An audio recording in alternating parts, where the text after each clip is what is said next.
Na černých píscích Iwo Jimy nebyl nejobávanější zbraní plamenomet samotný. Byl jím muž, který jej nesl. Pro japonské obránce ukryté hluboko v tunelech a jeskyních znamenal pohled na mariňáka s palivovou nádrží na zádech jediné – oheň a smrt. Když příslušníci americké námořní pěchoty v únoru 1945 poprvé spatřili Iwo Jimu, neviděli jen další ostrov. Byla to černá sopečná pustina pokrytá tak jemným popelem, že pohlcoval boty a zastavoval tanky. Ve vzduchu visel těžký zápach síry. Neustálá připomínka toho, že samotná země, po které kráčeli, žila žárem a kouřem. Pro americké plánovače to nebylo nic víc než 8 čtverečních mil skály, ale pro Japonce to byla posvátná půda, přeměněná v pevnost, jakou mariňáci nikdy předtím neviděli. Ostrov ležel na půli cesty mezi Mariánami a japonskou pevninou. A z jeho 3 letišť startovaly japonské stíhačky k náletům na americké bombardéry směřující k Tokiu. Jeho dobytí znamenalo eliminaci této hrozby a, co bylo důležitější, zajištění základny pro budoucí nálety na samotné Japonsko. Cena však měla být ohromující. Japonský velitel, generál Tadamichi Kuribayashi, věděl, že Američané přijdou a odmítl s nimi bojovat způsobem jako jeho předchůdci. Místo, aby své vojáky vrhal do sebevražedných útoků banzai, proměnil Iwo Jimu v labyrint oceli a kamene. Do sopečné skály bylo vytesáno více než 11 mil tunelů, které spojovaly bunkry, pevnůstky a dělostřelecká postavení. Jeskyně byly zpevněny betonem a kulomety byly ukryty za ocelovými dveřmi, které se otevřely jen na dostatečně dlouhou dobu k výstřelu a poté znovu zmizely v úbočí kopce. Kuribayashi nařídil svým mužům způsobit maximální ztráty a nechat Američany vykrvácet, dokud se každý palec země nestane hřbitovem. Ze svých 21 000 obránců nečekal, že někdo přežije. A také jim to řekl. Pro námořní pěchotu to nebylo jen další vylodění na pláži. Když dne 19. února 1945 dorazili k břehům Iwo Jimy, nečelili armádě na povrchu, čelili duchům pohřbeným v zemi, neviditelným až do okamžiku, kdy zaútočili. Každá terénní nerovnost skrývala palebné postavení. Každé ústí jeskyně představovalo další potenciální léčku. Na rozdíl od otevřených pláží v Normandii, zde nebylo žádné bezpečné místo k úkrytu ani k zakopání se. Černý písek pohlcoval kulky, ale také lidi, které zpomaloval, dokud se nestali snadnými cíli. Bylo to bojiště, kde pohyb znamenal odhalení a odhalení znamenalo smrt. A v této noční krajině měla jedna zbraň definovat celý boj – plamenomet. Aby mohli mariňáci bojovat s nepřítelem skrytým v podzemí, potřebovali víc než jen pušky a minomety. Potřebovali zbraň, která by dosáhla do jeskyní, udusila obránce a vyhnala je ven tam, kde nic jiného neuspělo. Touto zbraní byl plamenomet. Pro běžného vojáka vypadal jako rozsudek smrti připevněný na zádech. Dvojice palivových nádrží spojených s dlouhou hadicí a tryskou schopnou chrlit oheň v tekutých obloucích, které ulpívaly na stěnách, stropech i na lidském mase.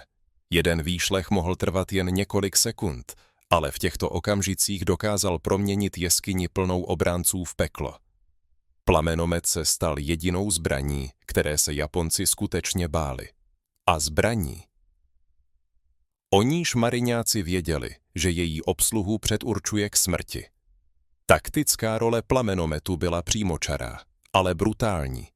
Střelci z pušek a kulometčíci přitiskli bunkr k zemi. Poté se pod krytím přiblížil plamenometný tým a nastříkal oheň do střílen nebo vchodů do jeskyní.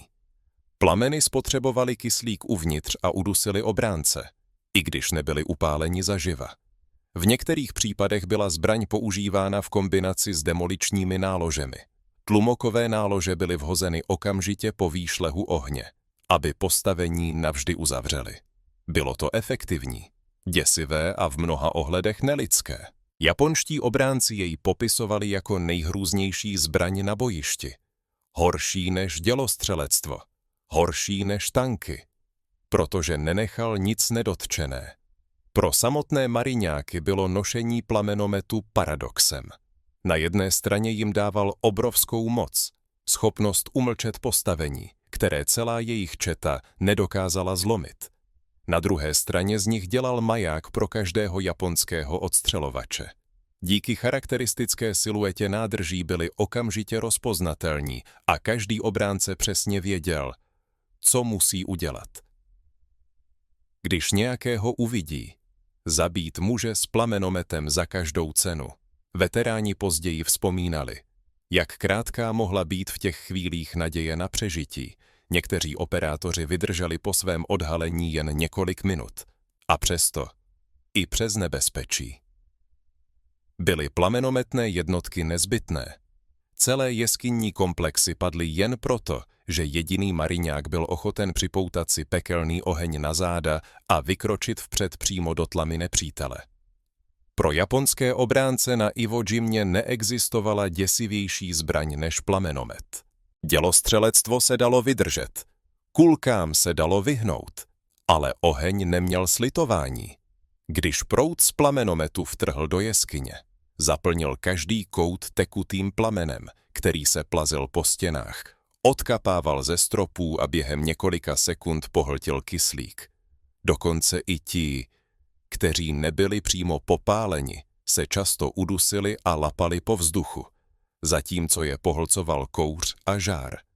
Ti, kteří takové útoky přežili, je popisovali jako živoucí noční můru, kde byli muži uvařeni zaživa uvnitř vlastního opevnění.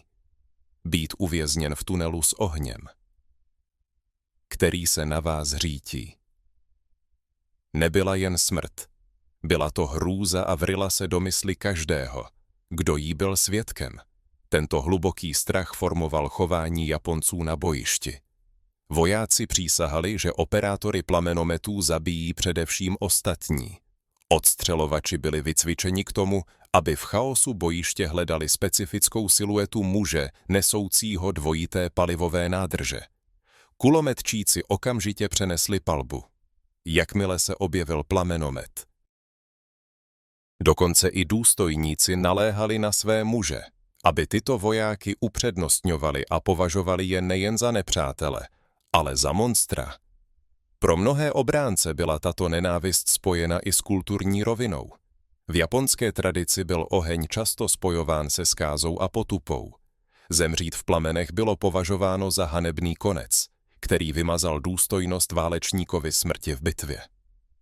To způsobilo, že muži s plamenomety byli nejen obávaní, ale i opovrhovaní. Propaganda a šeptanda se rychle šířily. Kolovaly příběhy o mariňácích, kteří proměnili celé jeskyně v pece a nezanechali nic než zuhelnatělé ostatky. Japonským obráncům tyto příběhy potvrzovaly představu, že muži s plamenomety jsou spíše démoni než vojáci. Někteří přísahali, že za žádnou cenu nedovolí, aby byli upáleni zaživa. Sebevražedné granáty, výpady v posledním odporu a dokonce i rituální sebezničení pistolemi byly upřednostňovány před plameny. V některých případech vojáci vycházeli ze svých úkrytů v zoufalých útocích ve stylu banzai a vrhali se přímo na linie námořní pěchoty, místo aby čelili dusivému ohni, který na ně čekal v podzemí. Nenávist byla tak silná, že i ve chvílích ústupu japonské jednotky často ignorovali mariňáky s puškami, aby ulovili muže nesoucí palivové nádrže. Na Iwo Jimě nebyl plamenomet jen zbraní. Bylo to prokletí. A ti, kteří jím vládli, byli odsouzeni jako popravčí i primární cíle zároveň. Pro mariňáky nesoucí plamenomety se přežití často počítalo na minuty, někdy i sekundy. Nádrže na zádech způsobovaly, že vypadali vyšší a mohutnější než muži kolem nich a byli okamžitě rozpoznatelní i v kouři a chaosu bitvy. Každé japonské oko bylo vycvičeno k nalezení tohoto tvaru. V okamžiku, kdy se objevil plamenometný tým, následovala smršť kulek. Odstřelovači usazení v skrytých střílnách trpělivě čekali celé hodiny, a ignorovali desítky cílů jen proto, aby stiskli spoušť. Když do jejich zaměřovače vstoupil plamenometčík, kulometčíci vystříleli celé pásy munice, aby složili jednoho muže. Obsluhy minometů změnily zaměření ve vteřině, kdy zahlédli odlesk na nádržích. Nést plamenomet znamenalo namalovat si na záda terč a každý mariňák to věděl. Nebezpečí nespočívalo jen v tom, že se stali cílem. Byla jím zbraň samotná. Nádrže obsahovaly stlačený benzín smíchaný se zahušťovadly, což z nich dělalo kráčející bomby. Jedna zbloudilá kulka mohla zapálit palivo a uvrhnout operátora do ohnivé smrti, děsivější než cokoliv. Co způsobil nepřítel? Veteráni vzpomínali na otřesný pohled na kamarády, kteří po jediném přesném zásahu vzplanuli. Někteří zemřeli s křikem během několika sekund. Jiní museli být zastřeleni vlastními přáteli, aby jejich utrpení skončilo. Samotná možnost tohoto osudu těžce doléhala na mysl plamenometčíků, kteří často pochmurně vtipkovali, že si na bojiště nesou vlastní rakve. A přesto, i když věděli, jak malé jsou jejich šance, tito mariňáci postupovali vpřed. Nemohli si dovolit zůstat pozadu. Bez nich zůstávaly jeskyně a pevnůstky nepřekonatelné. Pěší čety se často snažili muže s plamenomety chránit. Poskytovali jim krycí palbu nebo odváděli pozornost, ale málo kdy to stačilo. Jakmile japonský obránce spatřil tyto nádrže, na ničem jiném nezáleželo. V mnoha případech byli operátoři plamenometů zabiti dříve, než se vůbec stihli dostat na dostřel svých cílů. Japonská nenávist k nim znamenala, že neexistovalo slitování. Plamenometčíci nebyli jen vojáci, byli stělesněním ohnivé bouře, která strašila představivost každého obránce, a z toho důvodu bylo nošení této zbraně jak absolutní mocí, tak i rozsudkem smrti. Japonští obránci Iwo Jimy rozuměli trpělivosti. Ukryti ve svém labirintu tunelů někdy nechali mariňáky projít bez úhony a šetřili si palbu pro tu jednu postavu, kterou chtěli nejvíce, muže nesoucího plamenomet. Operátoři později vzpomínali na děsivý pocit, že jsou sledováni, na vědomí, že neviditelné oči sledují každý jejich krok. Běžní střelci se mohli plížit kolem určitých jeskyní, aniž by vyvolali palbu. Ale když se objevil plamenomet, ticho vybuchlo v chaos. Celé sítě zbraní a granátů se zaměřily na jediný cíl. Obránci byli zdánlivě sjednoceni kolektivní přísahou zlikvidovat plamenomet jako první.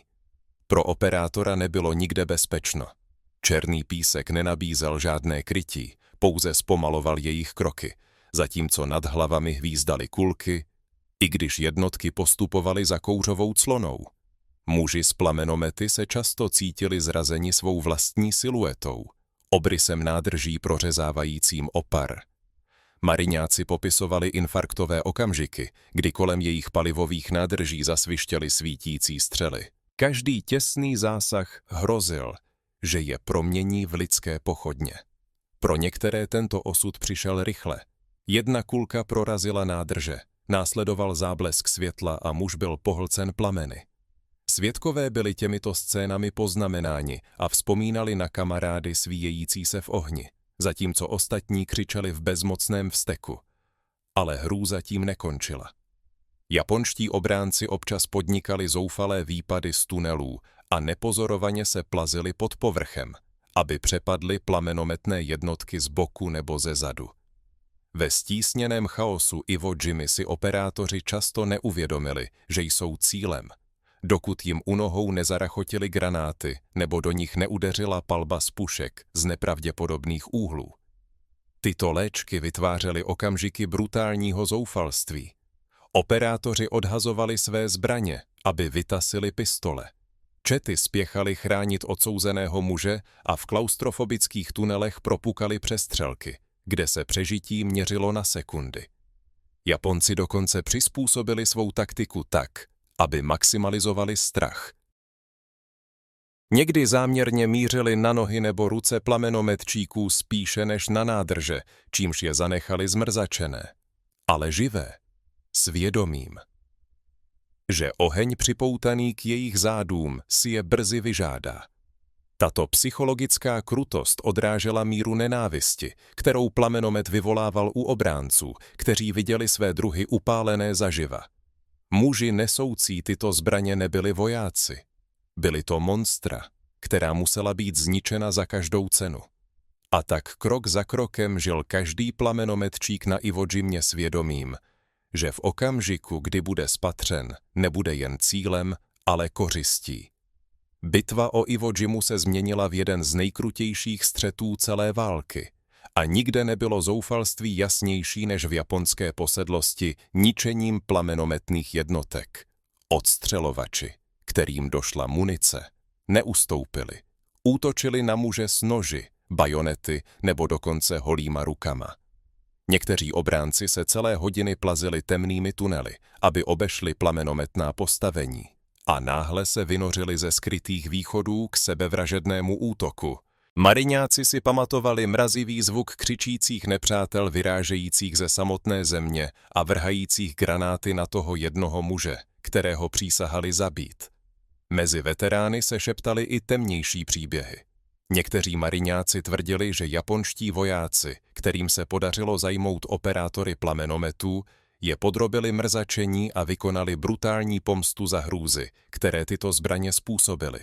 Zatímco oficiální zprávy takové incidenty málo kdy přiznávaly, snad aby se předešlo rozjitření veřejného mínění, přetrvávaly zvěsti, že muži s plamenomety čelili v případě zajetí zvláštnímu týrání. Ať už byly tyto zprávy přehnané nebo ne. Potvrzovali mrazivou pravdu. Plamenometčíci vedli válku bez milosti, kde zajetí pravděpodobně nepřijala ani jedna strana. Zoufalství se rozšířilo i do propagandy. Japonské letáky a rozhlasové vysílání líčily plamenometčíky jako nelidské ďábly nesoucí oheň na posvátnou půdu. Tato dehumanizace podněcovala hněv obránců a přesvědčovala mnohé, že zabíjení těchto mužů je víc než jen vojenská nutnost. Byla to morální povinnost. A tak i když americké čety dobyly postavení, operátoři plamenometů se často ocitli v boji zblízka proti nepřátelům, kteří ostatní ignorovali. Jen aby se dostali k nim. Mariňáci, kteří přežili, popisovali ten tlak jako nesnesitelný. Pokaždé, když si připoutali nádrže, věděli, že šance hrají proti nim. Jeden veterán později přiznal, nemuseli vám říkat, že jste první na seznamu. Cítili jste to ve způsobu, jakým bojovali. Každá kulka měla vaše jméno. Přesto navzdory rizikům tito muži vytrvali. Bez nich nebylo možné vyčistit celé jeskyní systémy a námořní pěchota by utrpěla ještě vyšší ztráty. Bylo to zoufalství na obou stranách. Japonci bojující za vyhlazení nositelů ohně a Američané spoléhající se na ně jako na jediný způsob. Jak postoupit vpřed? A mezi těmito protichůdnými silami stáli muži, jejichž odvaha a oběť se neměřily na hodiny nebo dny, ale často na posledních několik minut života. Pro mariňáky pověřené nošením plamenometu byla tato zkušenost nepodobná ničemu, co prožívali jejich kamarádi. Každý muž v jednotce věděl, kdo si vytáhl nejkratší sirku. A dokonce i při výcviku nesla pověst této zbraně váhu, kterou bylo těžké ignorovat. Operátoři byli často vybíráni pro svou sílu a vytrvalost. Ale na čem skutečně záleželo, byla čistá síla vůle. Nést téměř 70 liber paliva a vybavení na zádech sopečným popelem, který pohlcoval boty, nebylo jen vyčerpávající, bylo to dusivé. K tomu se přidalo vědomí, že jste cílem číslo 1 na bojišti, což vytvářelo psychickou zátěž, kterou si většina vojáků nedokázala představit. Mariňáci, kteří nosili plamenomet, později přiznávali drtivý pocit izolace, i když čety spolupracovali. Muž s nádržemi se vždy cítil nekrytý. Věděl, že japonské oči skenují bojiště nikoli kvůli mnoha ostatním, ale pouze kvůli němu. Veteráni popisovali, jak byl každý pohyb těžší, každý krok doprovázela jistota, že někde v nějaké jeskyni čeká odstřelovač. Váha nádrží nebyla jen fyzická, byla psychická. Neustálá připomínka toho, že přežití se často měří v minutách. Operátoři museli pracovat ve dvojicích. Jeden muž nesl zbraň, druhý ho kryl puškou. Přesto byl tento vztah málo kdy vyrovnaný. Pomocník věděl, že jeho prvořadým úkolem je udržet plamenometčíka naživu, ale i on přiznával ten tlak při sledování partnera, který se stal posedlostí nepřítele. Někteří mariňáci vzpomínali, jak na své operátory křičeli, aby se přikrčili, aby počkali, aby se drželi zpátky. Ale v chaosu bitvy nebyla jiná možnost. Pokud nebyla jeskyně vyčištěna, celá četa byla přibita k zemi a zodpovědnost vždy padla na muže s ohněm. Jeden mariňák to řekl prostě: cítili jste ty oči na sobě dřív, než jste vůbec vystřelili. Ten pocit, ten neviditelný, dusivý pocit štvanice je nikdy neopustil.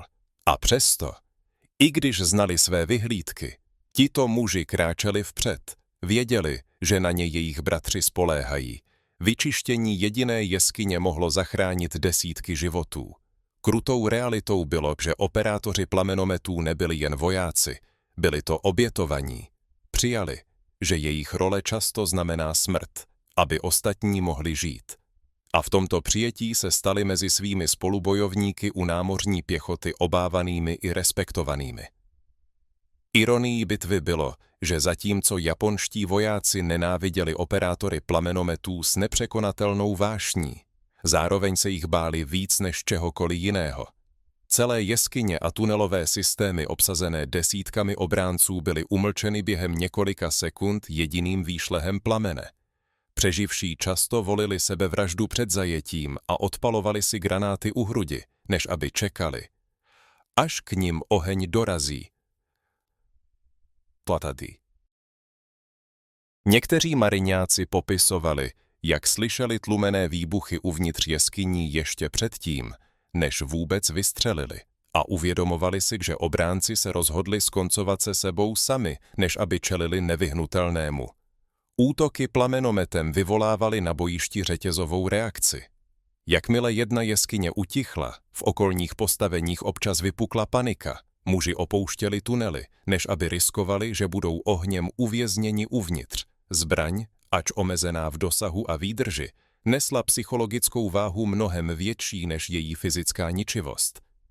Mariňáci, kteří přežili Iwo Jimu, později přiznali, že plamenomet byl stejnou měrou zbraní teroru jako taktiky. Jeden veterán řekl: když zasáhl oheň, boj skončil, buď utekli, nebo zemřeli tam, kde stáli. Ale ty krutou pravdou bylo, že muži nesoucí tyto zbraně málo kdy žili dost dlouho na to, aby si vychutnali jejich účinnost. Mnohé zkosila palba dříve, než dosáhly svého cíle. Jejich plamenomety ležely nepoužité v popelu vedle jejich těl. Jiným se podařilo vypustit několik výšlehů, než se zhroutili pod soustředěnou palbou. Celé čety někdy ztratili několik plamenometčíků v jediném dni, což nutilo náhradníky nasadit si nádrže s plným vědomím toho, co je čeká. Přesto zbraň zůstávala nepostradatelnou.